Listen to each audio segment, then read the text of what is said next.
Assalamualaikum warahmatullahi wabarakatuh. Kembali lagi dengan saya Sandy di channel Serdadu Dolar ya. Oke, di video kali ini saya akan menceritakan tentang kisah mahasiswa yang nyaris jadi tumbal ibu kos. Berawal dari harga kamar yang murah.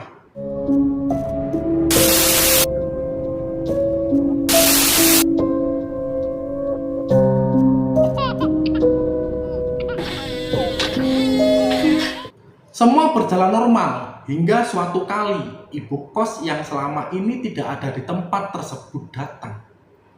Bagi mahasiswa yang merantau, kos-kosan adalah pilihan terbaik untuk tempat tinggal.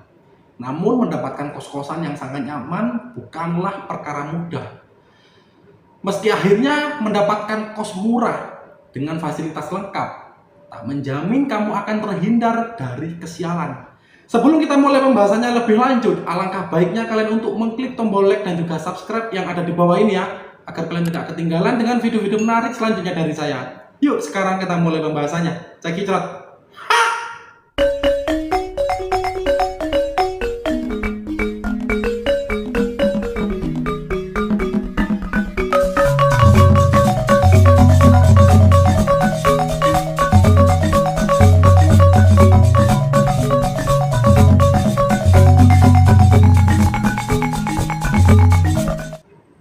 Seperti kisah mahasiswa berikut ini yang mengalami kejadian menyeramkan saat tinggal di kos-kosan murah. Kisahnya, mahasiswa itu menceritakan kos-kosannya saat itu tergolong murah dengan fasilitas yang sangat komplit. Fasilitas yang didapatkan adalah kasur spring bed, kipas, bantal guling, karpet, meja belajar, lemari, air, listrik, dan juga wifi yang gratis. Dengan semua fasilitas itu, ia cukup membayar dengan harga 450.000 sebulan. Ia mengaku bahwa saat itu ia memang telat mencari kos-kosan dan kebanyakan tempat sudah penuh dan terlalu mahal. Meski menyadari bahwa fasilitas dan harga yang tidak masuk akal, pria itu memberanikan diri. Ia mengaku tidak masalah bila harus mendapatkan gangguan dari makhluk halus.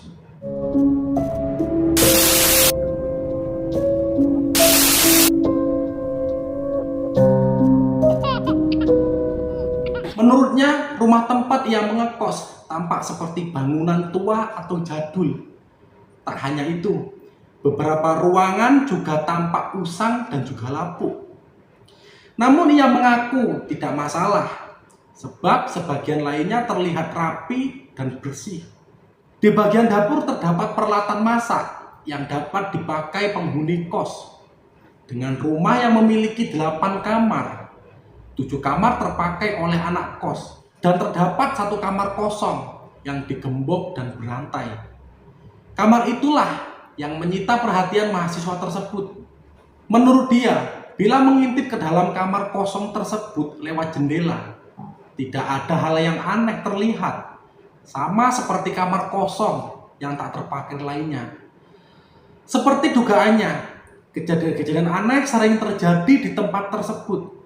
Seperti suara ibu-ibu masak di dalam dapur yang begitu ramai. Tapi saat didatangi ternyata tidak ada siapa-siapa. Atau saat tengah malam terdengar suara piring pecah di dalam dapur. Hingga suara kamar mandi terkunci sendiri dari dalam.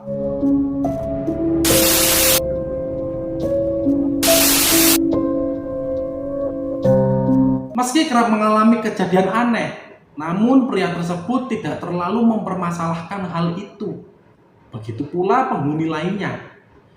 Bahkan bila ada kejadian ganjil, seperti suara orang mandi tapi tidak ada siapa-siapa, maka mereka cukup mengetuk pintu 3 kali serta meminta izin. Maka kamar mandi dapat kembali digunakan dan suara orang mandi tersebut langsung hilang. Sampai akhirnya seorang penghuni kos baru datang karena 7 kamar sudah penuh. Penghuni baru itu terpaksa menempati kamar ke-8 yang biasa digembok dan dirantai. Penghuni baru itu juga diberitahu keanehan-keanehan tempat tersebut dan tidak masalah akan hal itu. Semua berjalan normal hingga suatu kali ibu kos yang selama ini tidak ada di tempat tersebut datang. Ibu kos tersebut mengadakan semacam syukuran yang hanya untuk anak-anak kos tersebut. Mendapatkan makanan gratis, para anak kos tersebut tidak menolak. Tapi siapa sangka, itulah justru awal mula kejadian mengerikan di tempat kos tersebut.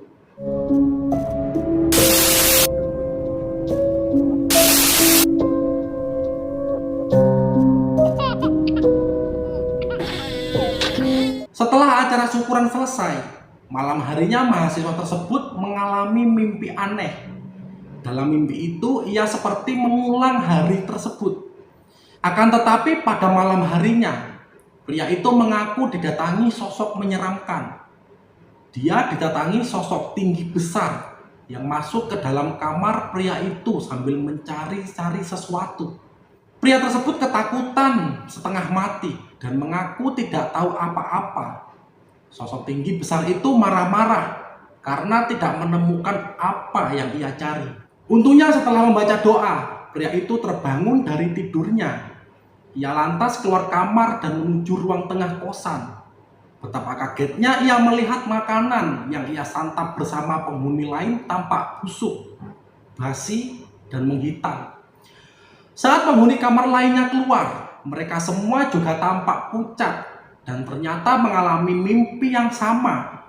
Namun berbeda dengan yang lain, penghuni kamar nomor 8 mengaku bahwa sosok di dalam mimpinya berkata, "Ketemu," sambil mengusap keningnya dan setelah itu pergi.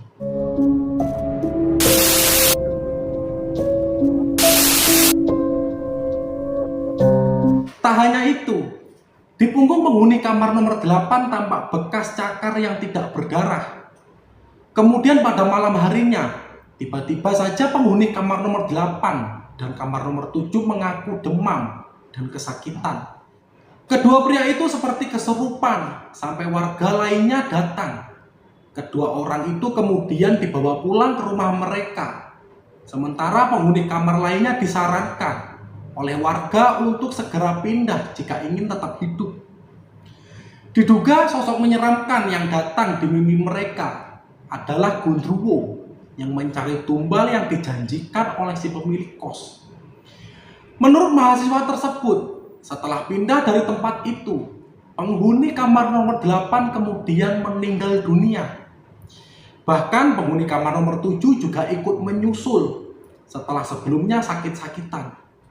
Pria itu mengaku sampai sekarang kosan itu masih menerima anak kos dan masih ada yang mengekos di sana. Jika memang tidak punya pilihan, pria itu menyarankan untuk tidak menerima makanan dari pemilik kosan tersebut. Cukup sekian cerita kali ini. Jangan lupa like dan juga subscribe di channel Serdadu Dolar ya, agar kalian tidak ketinggalan dengan video-video menarik selanjutnya dari saya. Sampai bertemu di video selanjutnya. Assalamualaikum warahmatullahi wabarakatuh.